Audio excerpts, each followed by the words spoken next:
Good afternoon, and thank you for joining us for the webinar this afternoon, wherever you're dialing in from around the world, be it the morning or the evening. My name is Amy Major. I'm MBA Recruitment and Admissions Manager here at Saïd Business School, and I'm joined by Charlotte Kelshika. Charlotte, would you like to introduce yourself? Yeah, sure. Hello, everyone. Welcome from Oxford. I'm Charlotte Kelshika, as Amy said, and I'm one of the senior advisors here at the school and work across recruitment and admissions specifically for the MBA programme.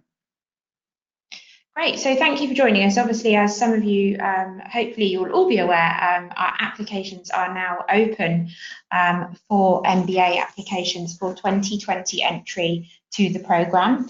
Our first deadline, as some of you may be very focused on, is next Friday, the 6th of September. So we will be focusing on requirements for applying today as well, but we will be shifting our focus towards what you need to do in order to submit a complete application next week, and obviously how that could be made into a very strong application so that you hopefully pass through the admissions process. So we would suggest that you keep your questions until nearer the end. We will leave time for questions. Obviously, do be conscious when asking your questions if they are maybe of benefit to that wider audience. If you have a very specific inquiry, we will share the MBA recruitment inbox where you can send through any specific, very specific inquiries that are very personal to your own situation. But please do send through questions as you think of things. Obviously, hopefully we'll cover quite a lot of information and look to get onto your questions at the end. So without further ado, we shall move on. So I think just to really sort of set the scene and really hopefully, as I mentioned at the beginning, you're all sort of dialing in from many corners of the world, but let's transport you to Oxford for an hour of your afternoon. So I think this is really the image that we probably all think of when we think of Oxford. I think it's really, why would we show you this today? I mean, this is really an image that sort of speaks to the experience of being a student in Oxford. But I just want to make clear that obviously as an MBA coming to Oxford, you are part of the business school, but you also have a membership to one of the Oxford colleges. Clearly you are probably applying to several business schools. That's very normal, we expect that. But we really look to understand why specifically, obviously, Oxford is a school of interest. And this is something that you might look to get across in various areas of your application. So really just wanted to show you that as sort of a starting point to get you thinking about if you're somebody on there with that Oxford dream in mind. We want to know about that. We want to see your sort of passions and the purpose come through in your application. And this is really the business school that you would be spending your time in. So in terms of in your MBA application, obviously it's really important that you focus on that, perhaps any affinity that you do see that you have with Saïd as a school, and really important to understand that mission of the business school. So we do see ourselves as a cutting edge business school embedded in a world-class university, tackling world scale problems or challenges. So I think when you sort of research business schools, you obviously sort of start off your research, and perhaps all MBAs look the same, but as you start to delve a little bit deeper, you discover that they all have a very different ethos, a culture, environment, or mission. And so we aren't looking for people to pretend that they fit with our mission, but perhaps if there are things that you align with within the school in the context of the wider university, we certainly would be really welcome to hearing that come across in your application. So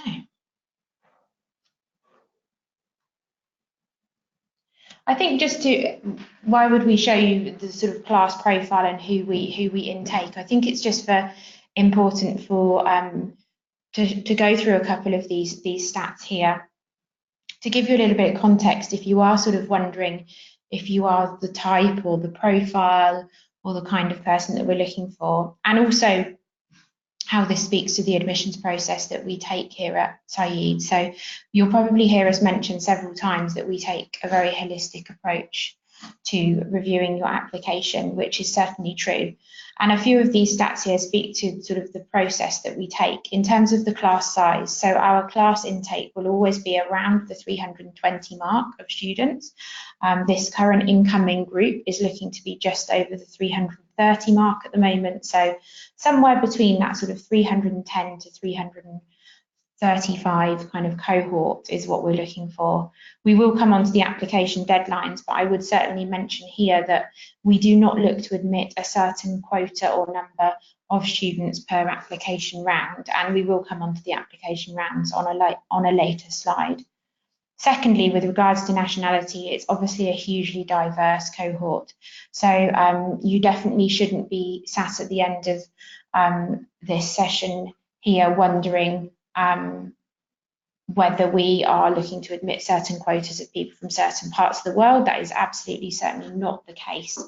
It, as you can tell, is hugely diverse and hugely international. Equally, if you're on the end of this line here and you're a UK national and you're thinking, well, it's 93% international and I'm British and I've always worked and lived and studied here, absolutely that is equally not a problem. As you may know, an MBA is not something that has been a popular pathway in the UK, but certainly in many other parts of the world is much more popular. Clearly, any organisation, institution, company is focused on gender parity, and this is something that we absolutely have as a focus within our 5-year plan here at Said Business School.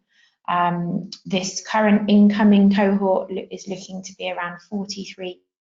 So absolutely something we are looking to push forward, but also that we're looking to do in a very sustainable way. So we do not believe that overnight that we can look to achieve a 50-50 parity. It's simply not that easy and far too difficult to achieve. So for the gentlemen here, do not think that for any reason that you are disadvantaged because we are looking to admit more women. We absolutely admit people on the merit of their application. So I really just want to stress that for everybody dialing in. Work experience, again, this is in the world of MBAs, we have a habit as business schools in talking about averages. We're probably victims of our own stats here, but don't be worried if you do not fit that average. It is an average. We are looking for a minimum of 2 years work experience. Charlotte will come on to the work experience requirement a little bit more in the application requirements, but it is the average. If you have 10 years work experience, it equally could be a great time for you to apply. There obviously does become a point where the MBA might be a little bit too junior for you. Let's just say you have 15 plus years of work experience, dependent on your personal goals and your personal requirements around the way in which you would study either a full-time or a modular course. I would urge you to maybe consider the executive MBA. Equally, if you're at the real junior end, really do consider if this is the right time or if perhaps coming with a couple more years of work experience might help you. What you will find when you come onto the MBA is that those few years of work experience is what you will bring to the classroom. It's the insights you'll provide to the class around you and your classmates, and it's what your classmates will provide back to you.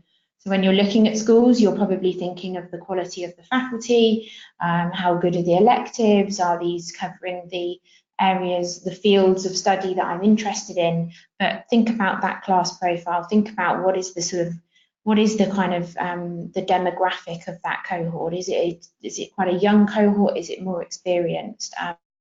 You definitely will find a slightly more mature experienced cohort in the European 1-year MBA programs as a rule. And GMAT, I think we'll come on to this a little bit more as we move on to the application requirements. So I'm now going to hand on to Charlotte, who is going to start to take us through the application requirements. Right, so you like what you have seen so far and heard so far, and you've probably done quite a lot of research already about prospective schools, where to do your MBA, and Oxford has made your shortlist for further investigation. So what are the entry criteria or the admissions requirements for our programme? Well, unsurprisingly, you need an undergraduate degree, though possibly surprisingly, we really don't mind what subject you read at undergraduate level. Providing you graduated from your degree with a reasonable mark or with a reasonable degree classification, then we would welcome your application. And by reasonable, I mean either a UK 2-1, so upper second class honours, or the international equivalent. For example, if you're listening from the US, that would be a GPA of 3.5 or above. For those of you who are listening internationally, please don't fret about having to figure out exactly what your degree is worth in the UK system, because if you apply, then part of our due diligence when it comes to processing your application is to do that conversion for you. But in terms of subject, you don't need to have read for a degree in mathematics or economics or even something like physics or engineering that's potentially super quantity. So if you've done a degree in music or literature or liberal arts, you are very welcome to apply to our programme. When it comes to filling out the application form, we ask you to supply evidence of your undergraduate degree by way of your transcript. So this isn't your degree certificate, this is your mark sheet, if you like. So it lists not only the name of your degree, but it lists every single subject that you've studied, so every module that you've undertaken and your individual marks for each of those courses.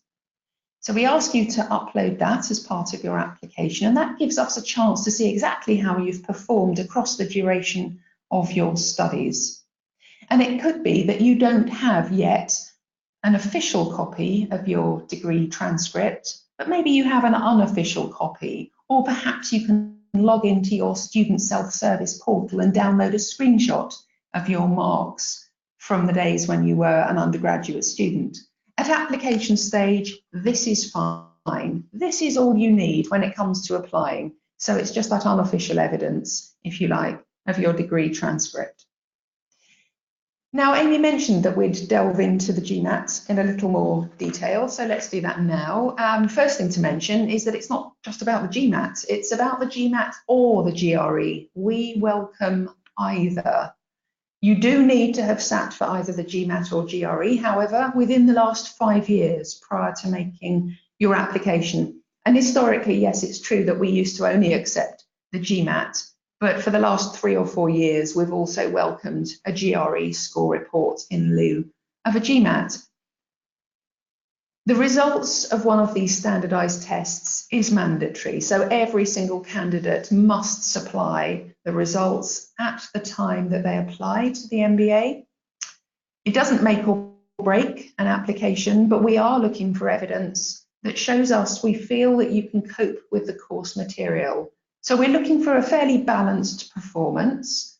It's not always absolutely horizontal, but we're not looking for a GMAT or GRE result that shows that you are a super quant, but that your verbal scores or your analytical scores are very, very weak. So we're looking for something that's broadly balanced. In terms of the kind of scores that we'd suggest you aim for, realistically, GMAT, a score north of 650 is to be encouraged. Clearly, if you've got your eye on particular careers where the GMAT even comes into play, where it comes to being hired by a prospective employer, you may find that your GMAT score needs to be far higher than that. But those are much more niche scenarios around particular careers. But for business school and for here at Oxford, a score north of 650 will support your application. Now, in the GRE system, there is no overall mark. So thinking about the quantitative and verbal components of the test score, a score of around 161 in each is what you need to be aiming for. So you need to make sure that you've sat one of those tests before you apply and that you've already got your hands on a PDF of your score report. So for GMAT, you get that on the day. For GRE, you usually get that about 2 weeks after taking the test. So make sure you factor that in because you need to upload your score report as part of your MBA application. So even though you might have said, I want to share my scores with Oxford University and with Side Business School, that's great, but that doesn't help us process your application unless you've also uploaded your copy of your score report. So when you're preparing your application, make sure you've got that document to hand, ready to upload, as well as your degree transcripts. Now I'm going to hop over video assessment for a moment and revisit that on the next slide. So let's just turn our attention to professional experience for now. And there's really two elements that I'd like to mention. The first one is you need to send us your CV. So you need to upload a nice, clean, one-page CV that distills all of your professional experience, your academic qualifications, and potentially some of your extracurricular interests and activities into just one side of A4. So think about having to distill that information. And if you are finding that quite challenging, there is a template that you can access either on our website or within the online application system that you can have a look at for a good steer as to the kind of information that we think is pertinent to your MBA application. You don't have to use the template, but it's just there as a useful aid should you wish. The other aspect of professional experience that's worth exploring is really brought out through a section in the application form around your post-MBA goals and ambitions. So this is really a reflective exercise where we pose a number of questions to you that asks you to think into the future. So you've graduated from Oxford with an MBA. Well, to what end? Where is this going to take you? Are you accelerating your career within the current sector that you find yourself employed within? Or are you thinking about using the MBA to perhaps pivot to a new role, maybe a new sector? Maybe you're going to try and springboard to a completely new career. But the purpose of this part of the application form is to really help you unpack that goal and ambition and sense check it. Is it really realistic? Is it something that you're convinced you can achieve and that our program can help you achieve? What do you know about the firms that you would like to work for? Who in your network has got your ideal job and how did they get it? Did they have an MBA? If so, why? Where? We want you to unpack all of this thinking. It really helps us see that you have carried out your due diligence around the rationale for wanting to study for an MBA. And of course, don't forget, this is a one-year program. So it's a pretty intense ride academically. And yes, there's plenty of opportunity for you to execute your own career search and your own career seeking plan while you're here, but it is a one-year program. So you'll perhaps have a bit more pressure than in other models of MBA out there. So that's an important part of the application for you to spend plenty of time on, and I would suggest you revisit that. References. So you need to register 2 people to act as referees in support of your application. Think quite carefully about who you're going to approach. These need to be people who are ready, willing, and able to act as your recommenders.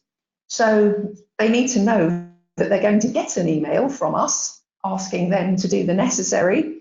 They're going to need to be able to turn that around by one of the published deadlines. So you need to have been in touch with them to warm them up to the idea. That's only polite and courteous. And certainly think about whether the individuals you have in mind really know you well. We don't really give 2 hoots about someone's job title when it comes to a reference, but we really are interested in the depth and the quality of their letter of recommendation. We need to be very convinced that this individual has worked closely with you. They don't just have a passing acquaintance relationship with you.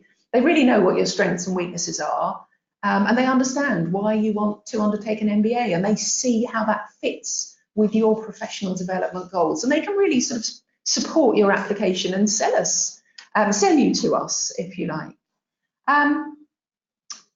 Supporting statement. So rather than have a section in the application form with multiple essays that you need to write, this year you do need to submit a supporting statement of 250 words. And this is something that I suggest you have a look at towards the end of putting your application together. So after you have told us about what you're currently doing in your job, after you've told us about what you want to do in the future, you can then visit the supporting statement, because the question is, what do you want the admissions committee to know about you that isn't covered elsewhere in your application? And you can really play that any way you wish. If you're conscious that there is an aspect of your application that's a little weaker, so let's say that you did your degree 6 years ago, you were at a very different stage in life back then, you're a very different person now, you've had a great career to date, shown real progression, but your degree really doesn't evidence that potential, you might want to speak to that in an essay. I mean, that shows great self-awareness. You might want to explore for us what you like to do when you're not at work. If you think that the committee are going to find that intriguing and interesting and that it's going to add any sort of extra colour or context to your application, tell us about it. So it could be a combination of both, or it could be something completely different. There is no great agenda here. It is designed to provoke free thought on your part. So use that supporting statement in a way that you see fit. English language proficiency, the last thing to speak about briefly on this page. Now, for those of you who are not a citizen of a majority English-speaking country, and to see that list, hop onto our website. It is there for you in glorious black and white. So if you're not a citizen of one of those countries, you might need to take an English language test before you apply. But my first question is, when you did your undergraduate degree or your master's degree, if you already have a master's, was it taught entirely in English, irrespective of where you're a citizen of? Because if your degree was taught 100% in English and you were examined in English, you don't need to take a language test. All you need to do is provide us with evidence of the fact that your degree was taught completely in English. And the way that you can do that is either by looking on your degree transcript, because quite often a degree transcript from certain countries, so for example, very common in India, it will say on the transcript, the medium of instruction was English. Alternatively, if it's not on your transcript, get your university to do you a letter. It's a very common request. They'll have a template letter to hand that they will just ping out to you, and you can upload that to your MBA application that just confirms to us that this person studied for this degree at this university for this year to this year, and the language of instruction throughout was English. So let's say you were not taught in English and you were not studying for your degree in a majority English-speaking country. Well, then I'm afraid you do need to submit the results of a preferred English language test, and it must have been taken within the last 2 years.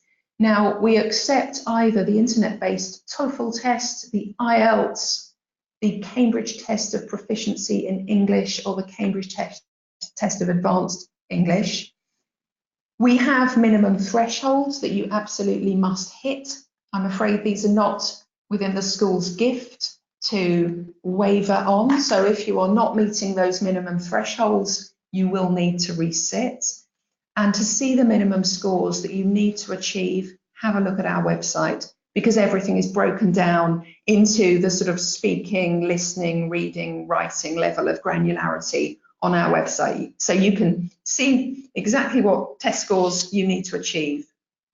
But in short, you need to submit one of those tests when you apply, if you weren't taught in English and if you're not a citizen of one of the English language speaking majority countries. Now, as promised, apologies. As promised, we're going to just talk a little bit about the video assessment now, because that is brand new for this year. What we ask you to do when you have completed your MBA application and you click submit, you will see a link to our online video assessment platform. So this platform is not accessible until you submit your application. So takeaway learning 101, you need to submit your application well before the application deadline, because you need to allow yourself enough time to complete your video assessment before the deadline falls. Now, realistically, the submission of the video assessment takes about 30 minutes, but you want to allow yourself far, far longer than that, because you're going to want to practice, you're going to want to make sure that the assessment you submit is really giving us the performance that you want us to see. So you click submit, you see your link to the assessment platform, you click it, you register. Now, what that platform is going to ask you to do is to answer 5 questions. 4 of those are via video, and 1 is a short written assessment. The 4 video questions break down into different types of question. The first type of question is all about your motivation. And Amy's already alluded to this on an earlier slide. You know, if you are wanting to apply to Oxford, you probably have a pretty good idea of why you want to do an MBA, and you probably have a pretty good idea of what attracts you to the Oxford programme. Hint, hint. So the motivation questions are very much going to be around this sort of field. The other 2 video questions are really designed to show us how you think on your feet. So they're a little bit like the kind of questions you would be asked during an MBA interview. There's 2 different types of question. The first one will get you to reflect on a real scenario that you've experienced in your professional history to date. So an example of a question might be, tell me about a time when you were working on a project and one of your stakeholders proved very difficult. What did you do? How did you win them over? So that's a classic interview question that gets you to reflect upon your skills and experience and tell us about a real situation. The other question that it posed to you through video will be to ask you to imagine yourself in a scenario and tell us how you think you would tackle this imagined situation. So it could be a question, imagine that you are leading a team and one day one of your team members comes up to you very upset, saying that they're feeling overwhelmed with work. How would you help them? So this is getting you to think about a hypothetical scenario and tell us how you would approach a situation like that. These are very short. We will give you literally about a minute and a half to give a piece to video to answer those questions. So it's just like an interview scenario. The written piece is very short. It's a fun question, and it's really just designed to show us how you think and write on your feet. The questions are not serious. They're not as serious as the video pieces. They're much more light-hearted. So a question might be something like, what's your favourite movie and why do you love it so much? So you can just write us a short paragraph about that. Now, don't worry, if you've never used one of these platforms before, please don't worry. I know that they are really common these days. Loads of business schools use them, and also loads of employers use them at first level SIFT when you're applying for positions. But we will give you loads and loads of preparation time. So when you first access the system, you'll see a bunch of practice questions where you can sit down and you can record yourself over and over and over again, attempting as many practice questions as you like. So you can get used to working with your laptop and your webcam and hearing yourself on film and just getting over that, so that when you're ready to submit your real video answers, you can do that with confidence. So the practice questions are fun and designed to get you used to using the equipment. But when you say you're ready, we will then expose your genuine video questions to you, and then you will be invited to record your response for real, and you can't do a second take. So it's a timed assessment. Everybody needs to do it. It needs to be completed by the stage deadline. So my recommendation would be that you submit your MBA application a good couple of days before the application deadline to give you plenty of chance to practice with the video assessment platform, and then commit your real take ready for us here in the admissions committee to have a look alongside the rest of your application's material. And now I will hand back to Amy. Excellent. So I think some of the points I'm going to speak about here are a little bit more speak to the areas of the application where we're really looking holistically, and arguably we're taking quite a subjective view to how you maybe portray these areas, not only in the application, but obviously the subsequent further parts to the application process should you get on to the interview. But I will speak about the application in terms of obviously all of the written and video assessment parts that you put together. But when you think about the application, in terms of the elements where we might look to assess these 5 elements, and perhaps you might want to note these down. We have your CV, we have the work experience written element of the application, we've got the career vision section, and we have the video assessment, and then we have your recommenders. Anything I forgot there? I don't think so. So these are really sort of taking aside, you know, let's forget GMAT or GRE for a moment, let's forget TOEFL and IELTS, albeit perhaps communication is covered there.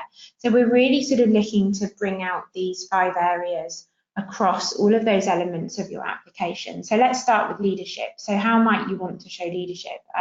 Now, absolutely, let's be clear, you don't have to have leadership experience. Obviously, some of you may have leadership experience. Great if you do. Do not worry if you don't, but we are absolutely looking for leadership potential. And if I speak to my colleagues in the Career Development Centre, one of the things that they absolutely mention is that MBA employers, post-MBA employers are looking for leadership potential. So this is something that you absolutely want to get across. So how might you do that? So within your CV, that might be focusing on times where you've led a project, where you've taken autonomy for something, where you maybe have guided or mentored other individuals. Perhaps in the video assessment, you might get a question that asks you around where you have taken up a leadership capacity or you have led something. Again, that could be another really good way to show that. Perhaps in the longer work experience written section, which is where you effectively expand on your CV, you might want to focus on showing the promotions you've had towards leadership. Perhaps if you're on the track for, perhaps you're part of a sort of a global leaders, potential future leaders program. They often have quite long names, don't they? So there's different ways in which you might show your leadership potential through the application. Moving on to communication.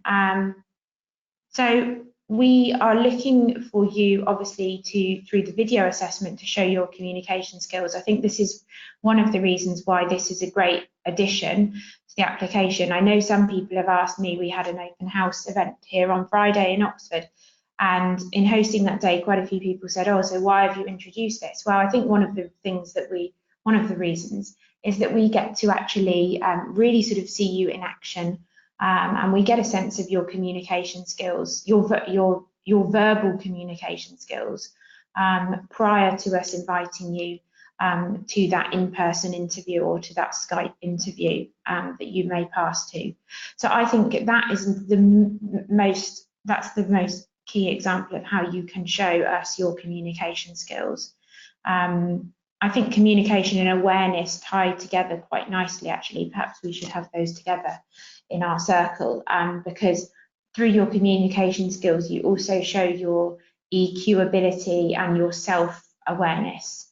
So I really would tie those together. That would be my advice. How else might you show your communication? I think you can show that as well through your current work as well, how you've worked, you know, in a team, how you communicate with others. Perhaps you work in an environment where you're working with many other colleagues on different time zones, of different functions. You're working in a matrix complex structure. Perhaps you're working in a very lean environment where your role, let's just say it's a startup and your position is you know, a mile wide because there's 5 people in the organisation. Communication skills could be absolutely key, just as crucial as they could be if you're working in the largest Fortune listed company as well. So really, you know, you definitely can get across your communication skills in the written elements as well as the video parts of the application.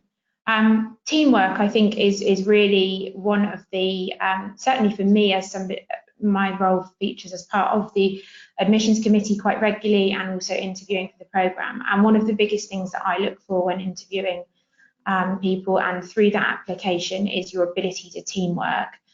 You'll be coming to an MBA with people of over 60 nationalities from very different backgrounds as well, from very different cultural backgrounds, socioeconomic backgrounds, and you will all need to come together. So your ability to show that you can work with others is really, really crucial.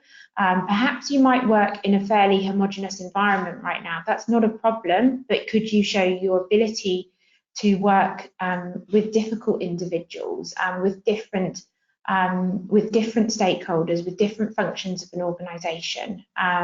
Perhaps you're required quite regularly to work on projects. You can show teamwork also through other experience. As much as this is Oxford and this is an academic course, we are looking to understand more about you outside of your professional life. So if you have extracurriculars, if you're involved with a not-for-profit, a charity, a sport, any kind of club, group, we would love to hear about that if you think that is part of who you are as a person and is part of your journey. So please do tell us about it. It's a great way to show your ability to teamwork. And then I think this all ties together with the career vision. Your career vision, we obviously assume your career vision through your career history that you perhaps have to date, but your vision could be really important to us because you might be looking to do something completely different. So getting across your vision to us is equally really important. Secondly, the career vision really links to the purpose of your application. Most people are entering or coming towards an MBA because in some way is going to change their trajectory, accelerate their trajectory in some way. So showing that to the admissions committee is absolutely crucial. Let's just say you're looking to become an entrepreneur. Do you need to have a complete, you don't need to show us a 50-page business plan. It could be that you know the space that you want that startup to be in, but you don't know the complete ins and outs of what that might look like yet. Perhaps you're focused on a particular sector to work in post-MBA. You don't have to specifically know the name of the employer that you want to work with, but do you show an awareness of that sector? And also an awareness of the reality of you being able to pivot or convince an employer of your transferable skills in order to make that a reality. So hopefully that's helpful for you and gives you some idea about how you might bring out the purpose of your application, because I think this is what these 5 elements all sort of link to here. So coming on to the application deadlines, perhaps both Charlotte and I might have some comments here. So we have 4 application deadlines. The application deadline refers to the stage by which you need to have all elements of your application complete, depending on whichever deadline you are applying for. So to give you an example, you cannot apply in stage 1 and then look to complete elements over the period of, say, October, November. You need to opt for one of those deadlines, and whichever deadline you submit your application for, it needs to be entirely complete by that application deadline. We get a lot of questions about chances of admission across those various rounds, and as a rule of thumb, we would just suggest that you submit your application at the stage at which you feel you have your best possible application together, that is as close to or above the application requirements or criteria that we are looking for as a school. So arguably, if you put forward what you believe to be a robust and strong application in round 1 or round 3, your chances of admission should be really fairly equal. Obviously, you might want to take into account that in the very first stage, we have not admitted anybody. So one might argue that we might place a little bit more scrutiny, we might be able to be a little bit more choosy. So I would not encourage you to rush for that first stage just because you feel you have to get in for round 1. Round 2 and round 3 are absolutely still fabulous times at which to apply. Stage 4, of course, I haven't mentioned, and the reason that I sort of leave this till last is that this is probably the only stage at which you are really very much potentially being compared with the other applicants in that stage. Reason being is that we usually will have a smaller number of spots available to offer, and therefore we may look to really closely compare you with the standard that is received in that specific round. We have, for the last, I think, 2 application cycles, if not 3, operated a wait list in that last round. And there are most definitely people who did not get a place off of the wait list this summer, who would, had they have applied in the earlier stages, would probably be with us this September. Obviously, there are occasions on which we will then provide a straight offer for the next year if we really like your application and had wanted to admit you. So hopefully that's clear. Is there anything else to add with regards to the deadline, Charlotte? Yeah, I've got two observations, really. As Amy's already clearly said, you really need to be complete when the deadline falls. So you need to submit, you need to upload all of your documents, your referees need to have submitted, and you need to have submitted your video assessments online by the time the deadline passes. If, for whatever reason, an element of your application is missing when the deadline falls, don't worry, we don't sort of delete your application or anything like that. It simply means it will just sit there unassessed. So you can still provide those missing elements, but your application won't be looked at until the next stage deadline rolls along. So we don't operate a rolling admission basis here at Oxford. We very much like to compare our candidates in a gathered field and let them compete head to head for spots. Amy's absolutely right in terms of chances of admission. First 3 deadlines really makes no odds. For those of you who are really keen on being considered for scholarship funding, it's vital that you apply in stage 1, 2 or 3. Don't leave it until stage 4. University of Oxford scholarships will have closed. They close on January 10th, which is very handily the same date as our 3rd stage deadline. But whether you are admitted in stages 1, 2 or 3, you will be considered for all scholarships that you meet the eligibility criteria for automatically. There are just a couple of scholarships where we ask you to write an additional essay. That is made abundantly clear to you in the funding section of the application form. But for the vast majority of scholarships, if we admit you to the programme, we'll consider you for funding. And about 20% of the class receive some level of funding, and the funding is normally awarded on academic grounds. Just one final point, and that's it's something that we obviously see as a really clear point, but in case we haven't made this clear to you or listening in, the reason not to rush your application, let's just say you have a great application, lots of things look great about your application, and you have scored a 570 GMAT. You've done 1 sitting, you've studied for a few weeks, you absolutely could get a better GMAT. It's not really reflective of your capability, but you thought, oh, I really want to hit round 1. That is a prime example of where I would suggest waiting until round 2 or round 3 and doing a retake. You have you don't lose points by taking your GMAT again. In fact, I would say the opposite. We would view that you are somebody who's committed to this process, committed to an MBA, and you look to improve your score.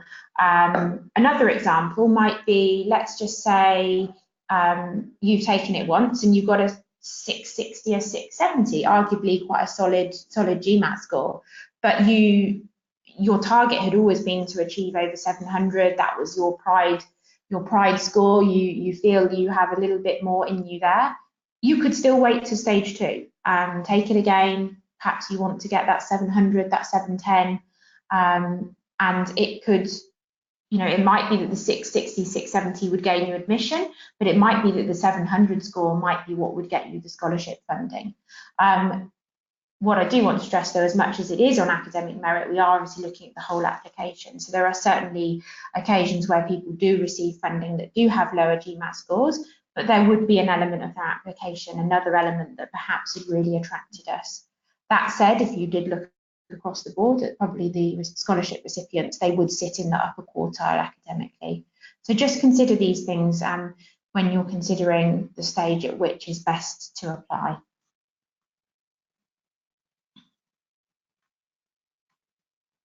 Okay, so I think just finally before we move on to the questions, you're doing all the right things by listening in today. So you're obviously already feeding into all of our marketing communications, etc. I would just urge you to check that you have downloaded our online brochure, which is our longer online brochure, and as providing you have ticked yes to all of our marketing, you will be receiving all of our updates. So if we need to provide an update to anybody who has an in-progress application close before a deadline, or if we have anything interesting to share with you, that is how we will do that. So do please make sure that you are receiving our mailings. If you do have any very specific inquiries, we're obviously going to start going through the questions now, and I expect there will be some in there that will be fairly personal. So if your question doesn't get answered for some reason, you can send an inquiry to mba-recruitment@sbs.ox.ac.uk. I'm just going to send that through in the chat box now, and we will endeavour to always reply to you within a few working days and response quicker if we can. Obviously, it's never too early to open up your application. So if there are people on here who aren't looking to apply till round 3, you absolutely can open up the application and start to get a sense of what is involved. Charlotte's waving at me. She has a tip for you. I have a tip, and it's a real advantage actually of doing just what Amy has said. If you know you're going to apply at some point during this cycle, open up your application form, get yourself registered, get yourself started, even if you don't really populate the form with much data at this stage, because what you can do as soon as you start your application is register your referees. And that enables them to be busily writing fabulous letters of recommendation to support your application while you are putting together other aspects of your application. So these two tasks, if you like, you doing the application, your referees doing the recommendation letters, they can really be happening in tandem. So the sooner you register your referee, the sooner that they can actually start work on those letters for you. The other things I would just encourage is do keep an eye on the main events page on our website, and also the MBA events section within the MBA page. We are still planning further events throughout the application cycle. We obviously can't visit everywhere in the world as much as we would love to, but we will be in a lot of major global hubs throughout the year. And equally, we do have a form on our website for a campus visit request. So if you are finding yourself in the UK, do not forget that Oxford is only an hour from London, very easy to get to. We will happily welcome you here anytime on a Monday to Friday. That's when campus is open, and we ask that you give us ideally 5 working days notice to arrange that with you. So I think with that, we're going to turn over to the questions. So we will start from the top. So we've got a question here about references. Can the 2 references be from the same organisation if you have only worked at one organisation prior to applying? So yes, the 2 references could be from the same organisation. Absolutely, there would be nothing wrong with that. However, you might like to think about whether you have an academic reference that might be relevant. Obviously, with academic references, I would always suggest that they be probably fairly recent. Academics meet a lot of people, they teach a lot of people, and this needs to be quite a personal reference. It needs to be able to really sort of speak to you as a person and your sort of academic or professional capabilities. So just recall if you really genuinely had a close relationship with that professor, maybe from university. Also think about people outside of professional. So if you've only worked in one organisation, have you been involved with any other professional co-curricular activities, or a client or a mentor? You wouldn't want both to be something as informal as that. You would want one to be from an organisation, but just an idea if they are both from the same place. Somebody here with sort of over 10 years of experience, maybe around 13 years, would that be a deterrent? So for anybody here who's got more experience listening in, I think anything from sort of 10 to 15 years is still possible. I think pushing towards the 15 years, it perhaps is a good idea for us to review your CV and to understand why it is the 1-year full-time MBA that you are considering pursuing. The most important thing is that you take the utmost from the people that are around you, and obviously it's important that we feel that you would fit with the cohort that you're with. We want you to feel challenged. So please do perhaps send us through your CV to the recruitment inbox. So the next question is asking about work experience. This is someone who's asking, should I put on the application form the number of years work experience I have now at the point of application, or should I figure out what it would be by the time I start the programme and enter that? Just give us the number of years work experience you have to date, please. Okay. I did cover this off. So are you at a disadvantage if you're a UK national applying? Absolutely not. We absolutely welcome applications from UK nationals or from anyone from any other part of the world. So please do not worry about that. Do we accept the executive assessment for the MBA programme? No, we do not accept the executive assessment for the MBA. However, it is accepted for the executive MBA. So just to clarify that point. Question here about performance in an undergraduate degree. So we've said that the GPA or the degree classification that we'd ideally like to see in the US system is 3.5 out of 4, or in the UK system is a 2-1 or upper second class. So if you fall slightly below that, is that going to be a problem? Well, not necessarily, no, because it is just one aspect of your application, and we do genuinely read every part of your application, and we interrogate every document that you've uploaded, your references, we look at your standardized test scores, so your GMAT or GRE. And as I mentioned earlier, you might have done your degree years ago, and your performance at that point doesn't necessarily show us your current and future potential, whereas a GMAT that you took 3 months ago will give us a much better insight into your true potential and indeed ability. So I think if you don't have a degree that is particularly stellar, don't be put off, but do think about ways that you could potentially counterbalance that with a strong showing in other aspects of your application. Right, question here about the GMAT while we were asking about that. When you take the test, you get what is called a test taker's copy. That is the copy that you need to upload. Okay, that's all you need to upload is the test taker's copy. And providing you've registered us as an institution you want to share your score with, then we will go online and we verify that document directly with Pearson for the GMAT or directly with ETS for the GRE. So just to clarify, that test taker's copy, Charlotte, is effectively an unofficial score report. It is indeed, yeah. Until we receive the official score report from the examining body, for example. Yeah, okay.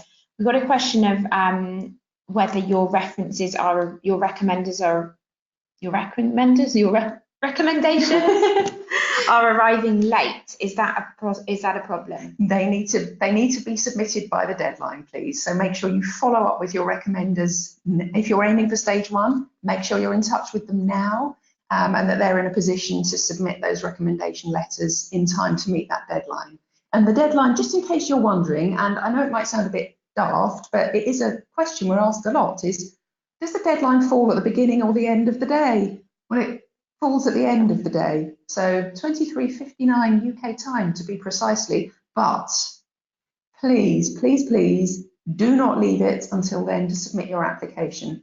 2 reasons: you never know if you might encounter a technical problem, and of course it'll be far too late to do your video assessment because that has to be completed by the deadline too. And the admissions office will close at 5 p.m.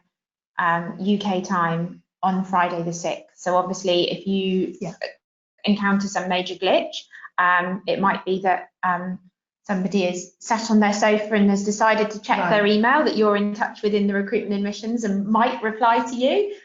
Charlotte, but don't count on it. So really, if you've got those last minute queries, they really need to come through during the day of the 6th of September. Definitely, we're absolutely here to help, and we really want to help you get over the line, but we are only here during business hours, so yeah.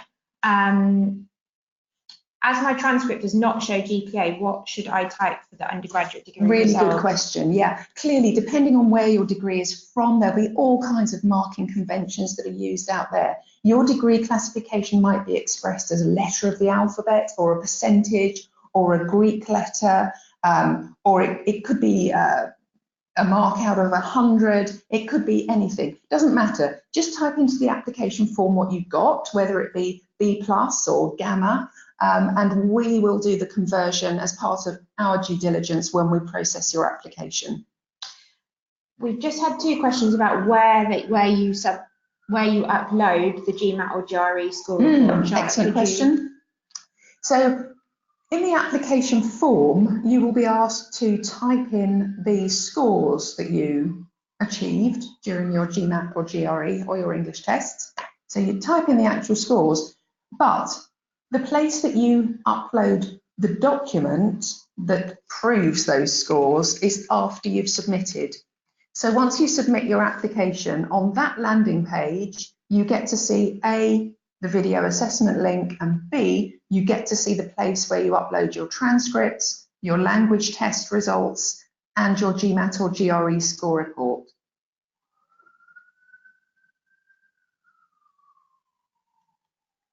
Okay.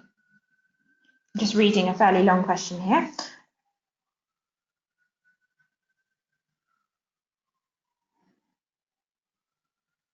Okay, so somebody's got, it's a fairly ambiguous question here, but that somebody's saying, you know, if they were satisfied with all parts of their application, but they felt that their GMAT could be higher, is it likely that we would reject the application or possibly offer a provisional offer and ask somebody to retake the GMAT? So I would say, just due to the sort of volume and interest of applications we're getting, we are really either giving an offer of admission or a rejection. It is very rare that we would say, this is a conditional offer, please come back to us with an increased or better GMAT or GRE score, or improve your TOEFL or IELTS element. So that's why we really urge you that you apply in the round in which you feel you have the best possible application together. A good question here, the video assessment. Do you get to see the question beforehand or only when you do the recording? So only when you do the actual recording. So envisage a bit like when you're sat in an interview and you're asked a question and you've got some time to reflect and then answer. The system does give you some time to prepare your answer before you give the official response. I'm just going to pause for a moment.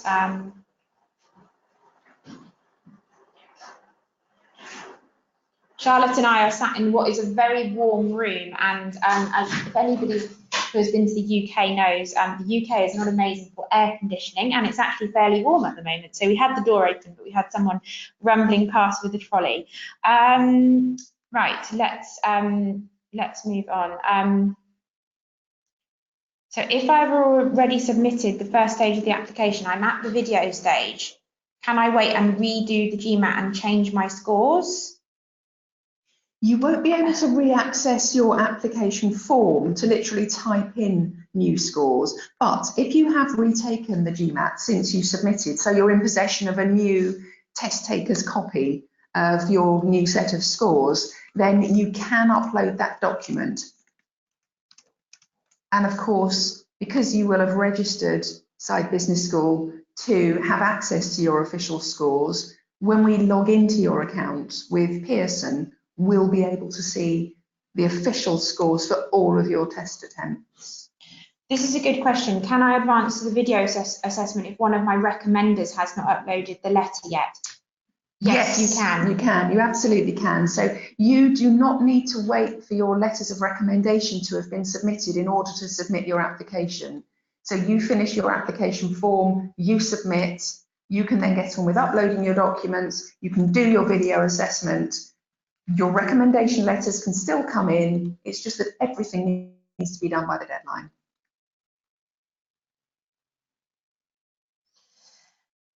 So do we consider graduate degree and GPA to consider the application, or is the undergraduate and the GPA of the undergraduate degree the focus of the academic analysis? So it is probably more heavily biased towards the undergraduate or bachelor's degree. That is because that is the minimum requirement to apply to the programme. Obviously, as we know, in certain parts of the world, a master's or a postgraduate degree might be more popular or more common, and so therefore the postgraduate or master's degree is an additional bonus. It might be something else that helps shape your story or your journey, but we are largely focusing on the bachelor's.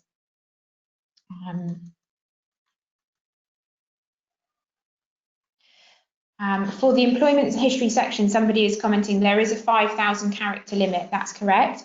We don't expect you to fill the whole 5,000 characters. It should be an extension of your CV, but by no means exhaustive.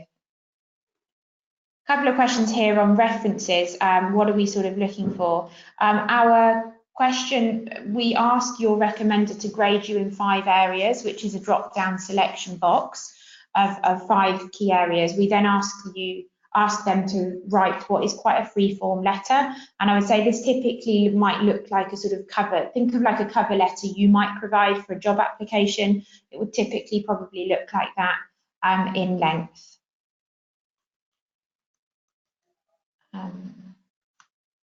I think we have just hit 3 o'clock. We have got some more questions on here. There's obviously there's a lot of questions here which are a little bit more general and some that are quite relevant. Somebody asking what would be the last possible date for to appear for the GMAT for perhaps the stage 2 or stage 3 deadline. GMAT, unlike GRE, does provide the scores fairly swiftly. They do say their service level agreement is up to 20 days. Invariably, they do provide it sooner. Therefore, you could look to take the GMAT as close as maybe 10 working days before the deadline. Yeah, I mean, GMAT, you usually get your test taker's copy on the day, but it's provisional and incomplete, but it is enough for you to apply with. But yes, I would not cut it too fine, because not only are you thinking about getting your GMAT scores to us, but also completing your video assessment. So I think, yeah, Amy's absolutely right with her guidance there. And just one final question before we finish off. I will stay online for a few minutes, and if you haven't had your question answered, please do stay on here, and if it's fairly general, then we'll look to quickly answer you back privately. But we had a question about, do we look at just the most recent GMAT? We will take a look at your best score. As we said earlier, we do not judge you in any way negatively if you have taken it twice or 3 or 4 times. Absolutely, absolutely. Because you give us permission when you name us as an institution you want us to share your scores with, we'll automatically see every test attempt, and we'll see usually uplift between test attempts, but we'll certainly get a really good feel for how you've performed across those test attempts. That's absolutely fine. And just a couple of people asking, should they prepare for the video assessment? Yes, you can do practice sessions. Each practice session has 2 questions per practice session. You can do as many practice sessions as you like. We do not get to see your practice sessions, so please feel free to do those in the comfort of your own home on the weekend. Obviously, you only have 1 attempt at the actual final assessment, so do approach that as if you were approaching an interview. And you don't get to see the video assessment link until you submit, so you can't practice for the video assessments now while you're putting an application together. You have to submit in order to get access to that system, but then you can practice to your heart's content before you go for your live take. Okay, so with that, I think we're just going to finish up. I'm just going to reply to a few questions here, but thank you very much for listening in. And any inquiries, do send them through to the MBA recruitment box in the chat box. Thanks very much.